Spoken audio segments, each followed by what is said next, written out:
Сейчас вынем. Так, приехали на объект, была проблема с компрессорами. То они не работали, то работали оба. Септик не топаз, но аналогичный.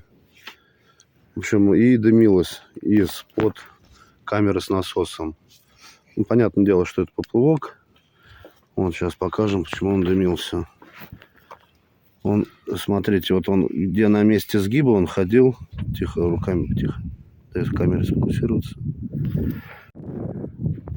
Вот он, сама дырочка, вот кабель перетерся, сюда попала вода и шел дым. В общем, и он замкнул.